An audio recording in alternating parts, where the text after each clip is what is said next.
Welcome to math access. तो आज का जो हमारा वीडियो है आप सभी आईसीएसई क्लास 10 के स्टूडेंट्स के लिए बहुत ज़्यादा इंपॉर्टेंट है, क्योंकि इस वीडियो में हम लोग आपके ज्योग्राफी के चैप्टर ट्रांसपोर्ट के बारे में पढ़ने वाले हैं। और साथ ही साथ आपको जो भी कुछ यहाँ पे स्क्रीन पर दिख रहा है इसका नोट्स भी हमारे वीडियो में दिया गया है, जिसका लिंक वीडियो का डिस्क्रिप्शन में है।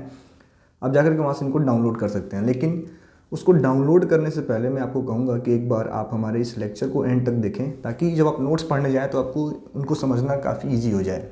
देखो क्या है, ट्रांसपोर्टेशन जो होता है किसी भी कंट्री का लाइफ लाइन है। अगर आपकी कंट्री में ट्रांसपोर्ट सही नहीं होगा, चाहे आप किसी भी देश में रहते हो, अगर हम इंडिया की बात कर लें तो अगर इंडिया में ट्रांसपोर्ट की व्यवस्था सही नहीं होगी तो कहीं ना कहीं हमारा देश बहुत ज़्यादा पिछड़ा रह जाएगा और हम बहुत ज़्यादा ग्रोथ नहीं कर सकते हैं। तो किसी भी कंट्री को ग्रो करने के लिए, डेवलप होने के लिए ट्रांसपोर्ट का होना बहुत ज़रूरी है। देखो आपको ट्रांसपोर्ट के बारे में बताया गया है कि transport is the life line of a people all over the world. Transportation indicate the growth and development of a country. कि आपकी कंट्री को डेवलप तभी माना जाता है जब आपके देश में क्या हो, ट्रांसपोर्ट की फैसिलिटी सही हो। अगर ट्रांसपोर्ट की फैसिलिटी बहुत ज़्यादा अच्छी नहीं है तो ऐसा माना जाता है कि आपका देश बहुत ज़्यादा डेवलप नहीं है।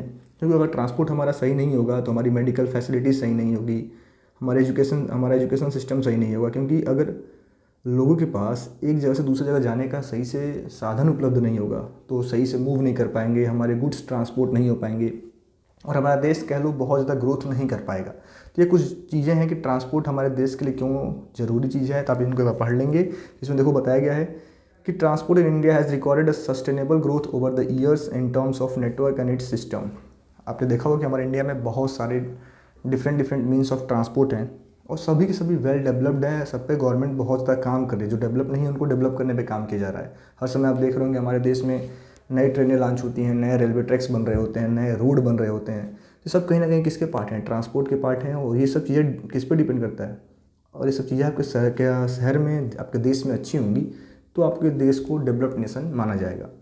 देखो इंपॉर्टेंस ऑफ ट्रांसपोर्ट क्या है, आपको मैंने बता रखा है कि transport facilitate access to natural resources living unutilised in the hills, forest and mines and increase economic productivity. मतलब ट्रांसपोर्टेशन की वजह से हम क्या कर सकते हैं, अपने नेचुरल रिसोर्सेज को यूटिलाइज कर सकते हैं सही से, जो हिल्स पे हैं, फॉरेस्ट में हैं।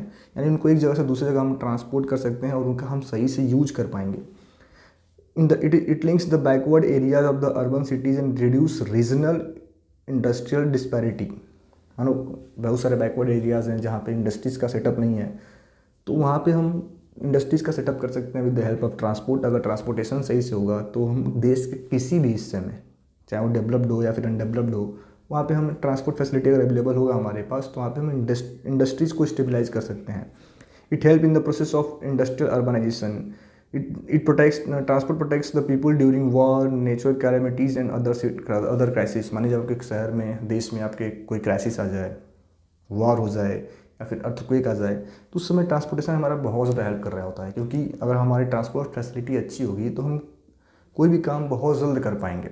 अगर आपके रूट्स अच्छे होंगे तो इन पे आप मान लो कोई अगर नेचुरल कैलामिटीज़ आ जाए तो आपके एम्बुलेंस का सर्विस बढ़िया होगा, ठीक है, आप जल्दी से उन पर रिएक्ट कर पाएंगे। अगर वार लाइक सिचुएशन में आप बहुत जल्द उस पर रिएक्ट कर पाएंगे। तो ये सब सारी चीज़ें कौन हेल्प करता है आपको, ट्रांसपोर्ट हेल्प करता है।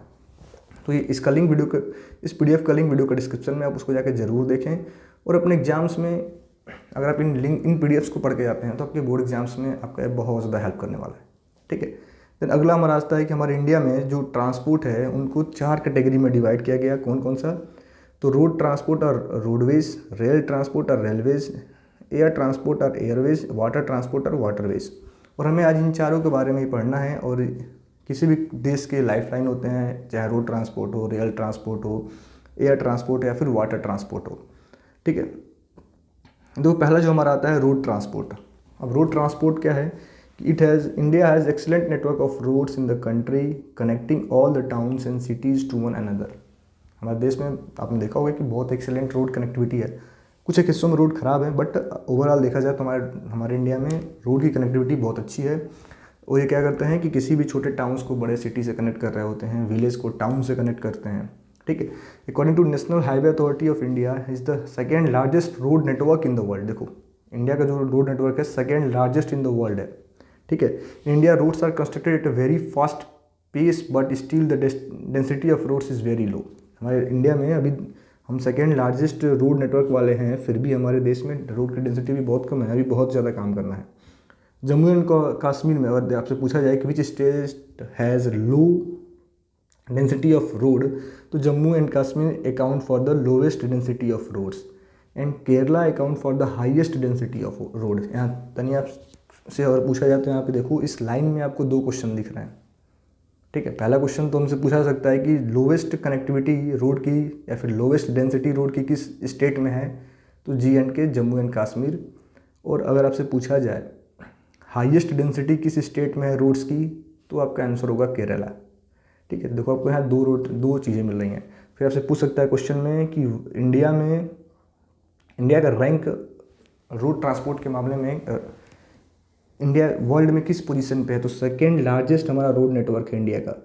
इसलिए आपको पता होना चाहिए। देखो 3 क्वेश्चन बस आपको इस पैराग्राफ से मिल सकता है, ठीक है। The length of road per 100 kilometre of area is known as road density, तो ये भी आपको पता होना चाहिए, ठीक है। अब बोला गया road transport is significant to Indian economy and contribute 4.7% towards the India gross domestic product GDP, ठीक है। देखो रोड ट्रांसपोर्ट हमारे ग्रोथ में 4.7% का रोल प्ले करता है, ठीक है। तो ये कुछ रोड ट्रांसपोर्ट के बारे में था।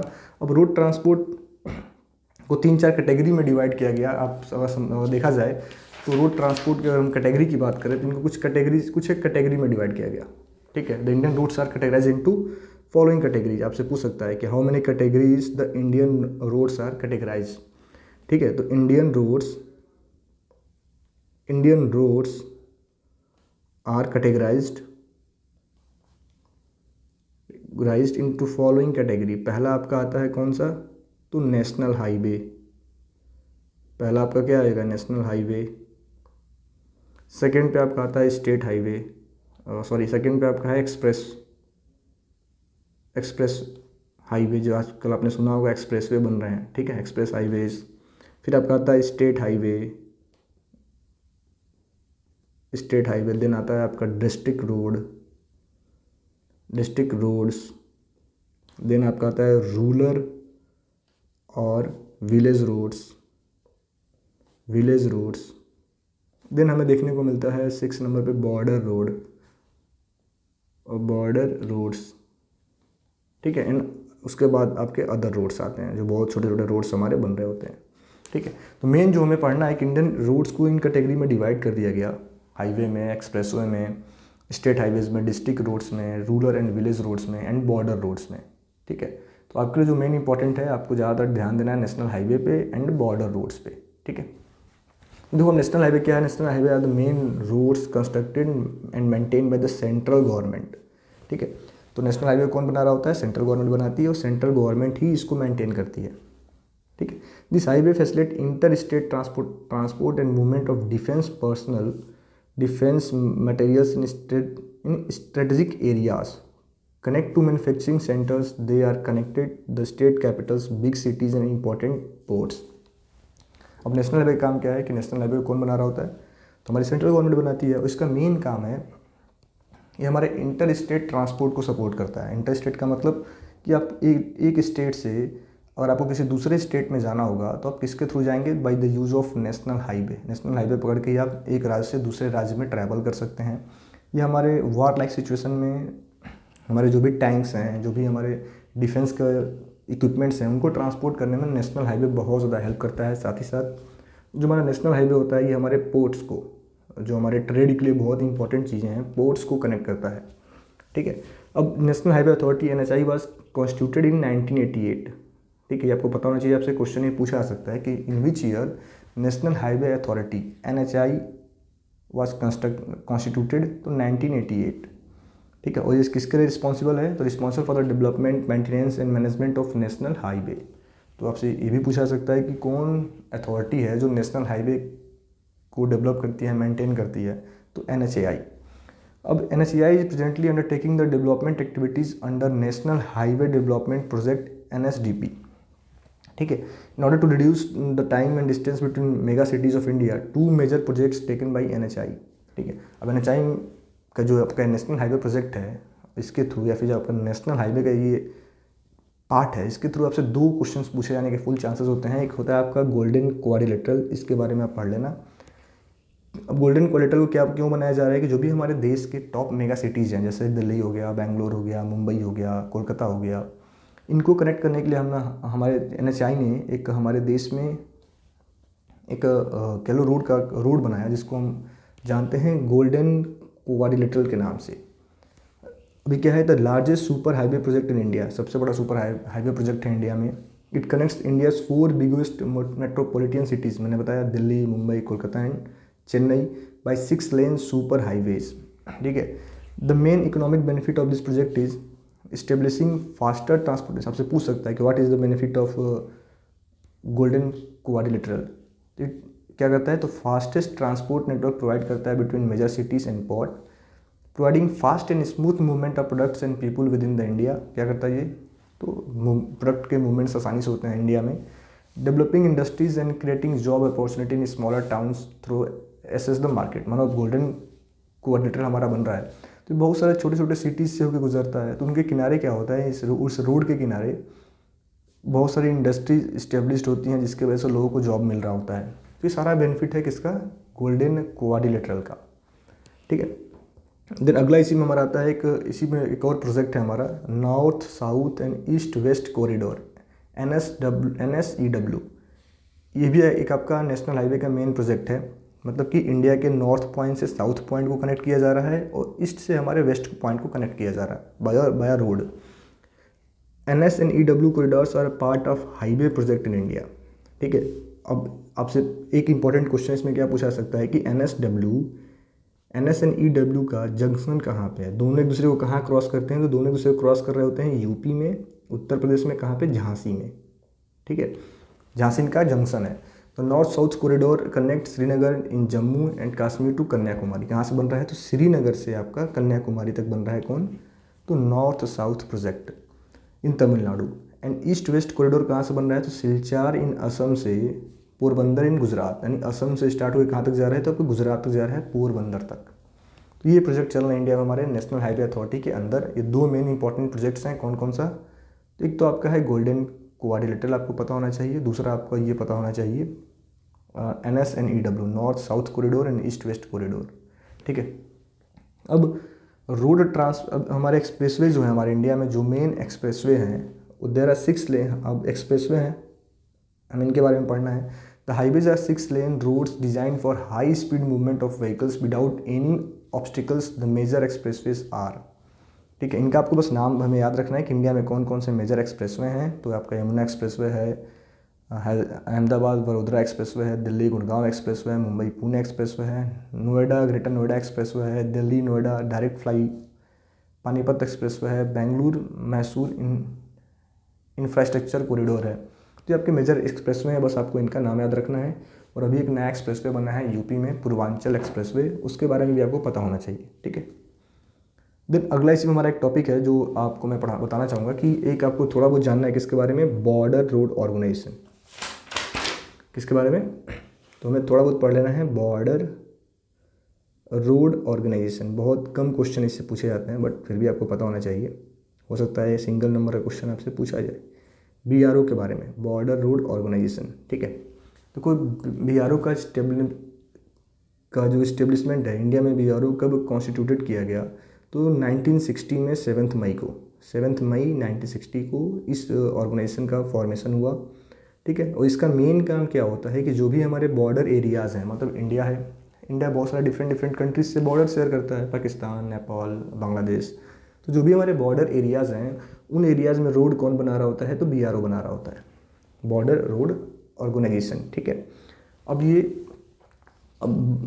इन्होंने अभी एक रोड बना रखा है मनाली टू ले इन्होंने एक रोड कंस्ट्रक्ट किया है, बॉर्डर रोड ऑर्गेनाइजेशन ने, मनाली टू ले, जो कि वर्ल्ड का हाईएस्ट रोड है। ठीक है, highest road in the world. ठीक है, आपसे पूछा जाए कि कौन ऐसा इंस्टीट्यूशन है जिन्होंने वर्ल्ड हाईएस्ट रोड बनाया, तो आपका है BRO, Border Road Organisation of India, जो कि मनाली में बना रखा है। मनाली टू लेह जो ये रोड है, इसकी ये कितने हाइट पे है, तो 4270 मीटर के ऊंचाई पे बनाया गया है। ठीक है, अब जो BRO हमारा होता है, सिर्फ और सिर्फ रोड बनाने का ही काम नहीं कर रहा होता है, इनका और बहुत सारा काम होता है। माने जैसे कि जम्मू एंड कश्मीर है, उसमें जो भी रोड्स बने हैं, आपने देखा होगा कि ठंड के मौसम में इन पे बर्फ़ पड़ जाती है, तो इनका भी काम ये लोग करते हैं, बर्फ़ को क्लियर कर रहे होते हैं। कंस्ट्रक्शन ऑफ एयरफील्ड्स, जो भी हमारे हिली एरियाज़ में एयरफील्ड्स बन रहे हैं, उनका भी बनाने का काम कौन करता है? तो बॉर्डर रोड ऑर्गेनाइजेशन, ठीक है। देन अगला हमारा आता है रोडवेज़ क्या इंपॉर्टेंस क्या है, एडवांटेज क्या है। तो रोडवेज़ क्या होते हैं? शॉर्ट डिस्टेंस के लिए आइडेंटिकल हैं, ताकि हम एक गांव से दूसरे गांव में जा सकते हैं, एक टाउन से दूसरे टाउन को जा सकते हैं। तो जो भी शॉर्ट डिस्टेंस है उनके लिए रोडवेज़ बहुत ज़्यादा हेल्पफुल है। It is cost effective and comparison to other means of transport, बहुत ज़्यादा सस्ता होता है। It transport people and good quickly and easily, ठीक है। मानो से अगर हमें ट्रांसपोर्ट के थ्रू जाना है तो हमें रोड ट्रांसपोर्ट ईजिली हमें अवेलेबल होता है। कोई भी हमें बस पकड़ना है तो 10 मिनट में बस मिल जाएगी। ये door to door service provide करता है। कहने का मतलब क्या है कि आप एक रोड ट्रांसपोर्ट के थ्रू अपने घर घर जा सकते हैं, बट अगर आपके पास आपको रेलवे ट्रांसपोर्ट से जाना हो, रेल से जाना हो, ट्रेन से जाना हो, तो आपके घर पे तो छोड़ेगी नहीं। तो रोड ट्रांसपोर्ट क्या है? डोर टू डोर सर्विस भी प्रोवाइड करता है। इनके थ्रू मूवमेंट ऑफ गुड क्या होता है? इज सेफर एंड कन्वीनियंट, ठीक है। रोड ट्रांसपोर्ट के थ्रू आप अपने सामान को अपनी स्वेच्छा से मतलब जैसे आपकी मर्जी, जितना आप ध्यान रखना चाहो उतना ध्यान रख करके लेके जा सकते हो, ठीक है। तो इसके एडवांटेज आपको पढ़ लेना है। फिर इसके डिसएडवांटेज क्या है, इसको भी आपको पता होना चाहिए कि road transport is not reliable as rail transport during rainy. Road transport में क्या होता है कि जब भी बारिश होती है, फ्लड आता है, तो जो हमारे रोड होते हैं वो टूट जाते हैं ड्यू टू पुअर क्वालिटी, ठीक है। और ये रोड जब हमारे टूट जाते हैं तो unfit and unsafe for use हो जाते हैं। और road accident frequently takes place in the city is not safe. Road transport में सबसे बड़ा डिमेरिट ये है कि वो सेफ़ नहीं होता है और हाई मेंटेनेंस चाहिए इसको। हर 1-2 साल बाद ये टूट जाएगा, इसको बनाना पड़ता है, ठीक है। देन अगला हमारा जो आता है इसी में रेल ट्रांसपोर्ट, और it is an important mode of transport for both freight and passengers. सबसे ज़्यादा इंपॉर्टेंट मोड ऑफ ट्रांसपोर्ट कौन है? तो रेल ट्रांसपोर्ट है। आपने देखा होगा कि हमारे देश में सबसे ज़्यादा पब्लिक ट्रैवल करती है किससे? तो रेल से, ट्रेन से ट्रैवल हम लोग कर रहे होते हैं। डेली अप्रॉक्सीमेटली कम से कम 2.5 करोड़ लोग हमारे देश में ट्रेन में ट्रैवल करते हैं। 2.5 करोड़, ठीक है। देखो कितना इंपॉर्टेंट है हमारे देश के लिए ये। और ये सिर्फ पैसेंजर्स के लिए नहीं, ये गुड्स को भी कैरी करता है। तो हमारे देश में के जीडीपी की ग्रोथ में गुड्स के ट्रांसपोर्टेशन में भी रेल बहुत ज़्यादा हेल्प कर रहा होता है। It is the 4th largest and busiest railway network in the world, ठीक है। 4th लार्जेस्ट है और busiest railway network in the world है। And world largest commercial or utility employer with more than 1.4 million employ. देख, सबसे ज़्यादा किसी देश में कोई कंपनी नौकरी देती है तो है आपकी इंडियन रेलवे, जिसमें 1.4 मिलियन लोग काम कर रहे हैं, ठीक है। Kolkata, Delhi, Mumbai and Chennai have their on metro networks. देखो इनका अपना मेट्रो नेटवर्क्स है, इनमें मेट्रो चलती है। The suburban train that handles commuter traffic are mostly electric multiple units EMUs, ठीक है। The rail transport all kinds of goods from mineral ores, fertiliser, agriculture produce and iron and steel. अब rail transport की वजह से ही हम लोग कोयले को इजीली ट्रांसपोर्ट कर पाते हैं। स्टील को स्टील प्लांट से हम ऑल ओवर इंडिया ट्रांसपोर्ट कर पाते हैं। फर्टिलाइजर्स का ट्रांसपोर्टेशन होता है with the help of railway transport, यानी कहीं ना कहीं हमारी एग्रीकल्चर में हमारा हेल्प कर रहा होता है, डेवलपमेंट ऑफ एग्रीकल्चर में, ठीक है। अब जो रेल ट्रांसपोर्ट होते हैं इनके रेलवे, देखो आपका रेलवे ट्रैक जो बनता है जिस पर रेल चल रही होती है, इन रेलवे ट्रैक को इनके विड्थ के अकॉर्डिंग, इनके बीच में कितने का डिस्टेंस है, कितना गैप है, इसके अकॉर्डिंग इनको 3 पार्ट में डिवाइड किया गया। Broad gauge, metre gauge and narrow gauge.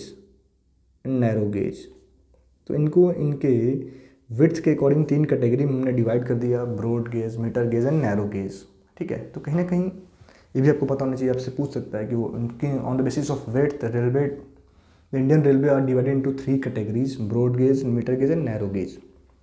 अब इनके एडवांटेज क्या क्या हैं? तो ये इजी मूवमेंट प्रोवाइड करता है बल्कि गुड्स के लिए और पीपल के लिए। It help in reducing long distance. अब जैसे मान लो आपको अपने घर से, अगर आप बिहार में रहते हो और आपको बिहार से दिल्ली जाना हो, तो अगर आप by use of road transport जाओगी तो एक तो आपको टाइम भी लगेगा और ये कहीं ना कहीं अनसेफ जर्नी है रोड वाली, ठीक है। तो रेलवे क्या करता है, हमें हेल्प करता है इजी मूवमेंट में। आराम से रेलवे के अंदर हम लोग ट्रेन के अंदर सो के जा सकते हैं, मस्ती करते हुए जा सकते हैं, ठीक है। और ये लॉन्ग डिस्टेंस को रिड्यूस करता है। It help in linking industries with the market. Railway क्या करता है, तो इंडस्ट्रीज को मार्केट से लिंक कर रहा है। It has developed and commercialised agriculture since the farmers can sell their agriculture products easily. अब रेलवे के थ्रू आप फार्मर्स अपने एग्रीकल्चर प्रोडक्ट को ईजिली सेल कर सकते हैं। देखो आपसे एग्जाम में कोई भी 5 पॉइंट लिखने को कहता है मैक्सिमम, तो कोई भी 5 पॉइंट अपने में से देख के पढ़ लो, याद कर लो, ठीक है। देन आगे हमारा है, अब इसके डिसएडवांटेज क्या है, तो railway lines can not be constructed everywhere specially in the hilly region. पहली बात तो हम रेलवे को हर जगह नहीं बना सकते हैं, ठीक है, डेंस फॉरेस्ट में नहीं बना सकते हैं। पहला कह लो कि ड्रॉबैक यही है। दूसरा ड्रॉबैक आप देख सकते हो कि rail transport door to door service provide नहीं करेगा। अब आप रेलवे आपके घर तो जाएगी नहीं, हमें ट्रेन पकड़ने के लिए स्टेशन जाना होगा, ठीक है। फिर क्या है, the railway requires large investment. Railway track को बनाने में बहुत ज़्यादा पैसा लग रहा होता है। The cost of construction, maintenance and overhead expenses are very high as compare to other mode of transport. देखो सब कुछ रेलवे में अच्छा तो है, बट बहुत महंगी फैसिलिटी होती है, इनको कंस्ट्रक्ट करना बहुत ही ज़्यादा खर्चीला होता है। अब railway transport is unsuitable and uneconomical for short distance and small traffic of goods, ठीक है। अब कहने का मतलब यह है कि अब बहुत अगर कम डिस्टेंस में हमें जाना है तो उस समय के लिए हमारे पास हम जो रेलवे ट्रांसपोर्ट है वो अनइकोनॉमिकल है, बहुत ज़्यादा सुटेबल नहीं है। It involves much time and labour in booking and taking delivery of goods through railways as compare to road transport. अब रोड ट्रांसपोर्ट में क्या होता है कि मानो आपका अपना ट्रक है या फिर आपने भाड़े पर ट्रक बुक किया, उसमें सामान लोड किया और उसको आप ट्रांसपोर्ट कर दिए। बट रेलवे में क्या होगा, रेलवे के थ्रू अगर आपको ट्रांसपोर्ट करना है अपना गुड्स, तो पहले आप जाओ, अपने सामान को ले जाओ, उसको चेक कराओ, फिर आप टिकट कटवाओ, टिकट कटवाने के बाद उसकी डिलीवरी होगी, फिर जहाँ पे आपको अपना प्रोडक्ट रिसीव करना है वहाँ भी आप प्रोसेस से गुजरो, तो उसमें बहुत टाइम लग रहा होता है। अब travelling by train to long distance is tedious and uncomfortable, ठीक है, ऐसा होता है कभी कभी। तो ये कुछ इसके डिसएडवांटेज हैं। देन अगला हमारा जो आता है वो है हमारा एयर ट्रांसपोर्ट, ठीक है। तो air transport is the most modern and means of transport which is fast and time saving. हवाई जहाज़ से सफ़र करना तो बहुत टाइम सेविंग होता है हमारे लिए। अब बहुत ये मॉडर्न तरीका है। हमारे देश में दो टाइप की फ़्लाइट होती हैं, एक होता है डोमेस्टिक एंड एक होता है इंटरनेशनल फ़्लाइट। डोमेस्टिक फ़्लाइट क्या है कि आपको विद इन द कंट्री अगर ट्रैवल करना है, तो हम यूज़ करते हैं डोमेस्टिक फ़्लाइट। और अगर हमें अपने देश से किसी दूसरे देश में जाना होता है तो हम यूज़ करते हैं इंटरनेशनल फ़्लाइट, ठीक है।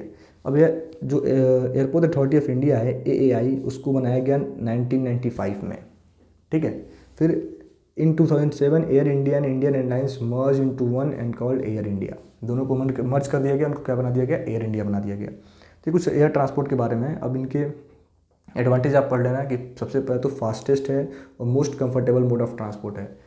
जिस भी जगह मानो आपको जाने में ट्रेन से अगर 30 घंटे लग रहे हैं, 24 घंटे लग रहे हैं, आप वहाँ पे विद इन 2 आवर्स पहुँच जाओगे, तो फास्टेस्ट मीन्स ऑफ ट्रांसपोर्ट है। It can easily reach to remote and inaccessible areas like mountains, forest and desert. अब भाई ट्रेन को तो चलना है तो हम कहीं पे भी एयर स्ट्रिप बना करके, अपना कह लो एयरपोर्ट बना करके हम फ्लाइट के थ्रू कहीं भी ईजिली जा सकते हैं, चाहे वो डिजर्ट एरिया हो, फॉरेस्ट एरिया हो, मतलब इनके थ्रू जाना ईजी है, कंफर्टेबल है। It is very useful during the times of war and natural calamities. By fastest means of transport है तो at the times of war और कोई भी मानो ऐसी प्राकृतिक आपदा आ जाए, उस समय जो हमारा एयर ट्रांसपोर्ट होता है हमारा बहुत ज़्यादा हेल्प करता है, ठीक है। अब इसके डिसएडवांटेज तो पहला तो बहुत ज़्यादा महंगा है, दूसरी ये हर एक छोटे छोटे शहर में अवेलेबल नहीं है, मेजर सिटीज़ में अवेलेबल है एयर ट्रांसपोर्ट। और ये डिपेंड करता है वेदर कंडीशन पे। अगर मान लो किसी कारणवश आपका कोहरा हो जाए, धुंध हो जाए, जैसे दिल्ली में आपने देखा होगा कि बहुत बार फ्लाइट हमारी कैंसिल हो रही होती हैं कोहरे के कारण, तो इस सब केस में डिले होता है, फ़्लाइट कैंसिल हो जाती है। It cause pollution as it runs on petrol which is a non renewable source of energy. इससे बहुत ज़्यादा पॉल्यूशन होता है क्योंकि इसमें पेट्रोल यूज़ होते हैं। It carries small tonnage but is high flight का चार्जेस। तो बहुत मतलब एयरपोर्ट बाई एयरप्लेन हमें अगर थोड़ा भी सामान कैरी करना हो तो चार्ज बहुत ज़्यादा लगेगा, बहुत ज़्यादा पैसा खर्च करना पड़ता है। तो ये एक सबसे बड़ा इसका डिसएडवांटेज तो यही है कि एक्सपेंसिव है, ठीक है। फिर अगला हमारा है जो कि वाटर वेज के बारे में पढ़ना है। वाटर वेज क्या होता है, तो वाटर वेज जो हमारा ट्रांसपोर्ट है ये सबसे ईजीएस्ट और सबसे easiest and cheapest mode of transport है, सस्ता, ठीक है। It like road and rail transport no infrastructure is required. Waterways transport को बनाने में मतलब जो हमारी बोट है, ट्रेन है, जो हमारी शिप्स हैं, उनको कहाँ चलना होता है? उनको चलना होता है वाटर में। अब वाटर तो पहले से हमारे पास अवेलेबल है, तो नेचुरल है, तो हमें इस ट्रांसपोर्ट वाटर वेज ट्रांसपोर्ट के लिए किसी भी प्रकार का इन्वेस्टमेंट का ज़रूरत नहीं है। बस आप शिप बना लो और पानी में उतार दो, चलना शुरू कर देगी। कोई आपको रोड नहीं बनाना है, कोई भी आपको रेलवे ट्रैक नहीं बनाना है, ठीक है। और ये कहने का मतलब कि जो भी हमारे हैवी प्रोडक्ट होते हैं उनको ट्रांसपोर्ट करने में वाटर वेज हमारा बहुत ज़्यादा हेल्प कर रहा होता है, ठीक है। अब इसके एडवांटेज क्या है कि water transport is cheap and its maintenance cost is low, ठीक है। Heavy and bulky goods can be transported easily. बहुत ज़्यादा भारी प्रोडक्ट है तो उसको हम वाटर वेज के थ्रू बहुत ही ईजिली ट्रांसपोर्ट कर सकते हैं। सेफ मोड ऑफ ट्रांसपोर्ट है, ठीक है। Water transport play important role in foreign trade. Foreign trade मतलब कोई भी सामान आपको अमेरिका से इंडिया इंपोर्ट करना है, ठीक है, तो वाटर वेज के थ्रू हम ईजिली कर पाएंगे। इसका डिसएडवांटेज क्या है कि बहुत स्लो है। It depends on whether condition. अगर बहुत ज़्यादा समुद्र में तूफान आ गया तो वाटर वेज भी रुक जाता है, चल नहीं पाता है। इसके लॉन्ग आवर्स ट्रैवलिंग कॉजेज सी सिकनेस। बहुत ज़्यादा अगर हम समुद्र में ट्रैवल कर रहे हैं तो हमें सी सिकनेस हो सकता है। It is less safe as there is danger of sinking boats in ship. Less safe होता है क्योंकि बहुत बार देखा गया है कि जो बोट और शिप्स होते हैं वो समुद्र में क्या होते हैं, डूब जाते हैं। ये कुछ वाटर ट्रांसपोर्ट के बारे में। तो इस वीडियो में हम लोगों ने क्या पढ़ा? ट्रांसपोर्ट के बारे में पढ़ा है। और इस PDF का लिंक वीडियो का डिस्क्रिप्शन में आप चाहें तो उसको जाकर डाउनलोड कर सकते हैं। और अगर ये वीडियो आपको अच्छा लगा है तो जैसा कि मैंने ज्योग्राफी का पहला वीडियो बनाया था, तो आप हमें कमेंट करके बताओ। अदर जो सब चैप्टर्स हैं आपके उनको भी बनाया जाएगा जिनमें आपको इसी तरह से नोट्स प्रोवाइड किया जाएगा। और ये जो नोट्स हैं आपके बोर्ड एग्जाम्स में बहुत ज़्यादा इफेक्टिव है आपके क्विक रिवीजन के लिए। तो इसको आप ज़रूर डाउनलोड करें। Thank you.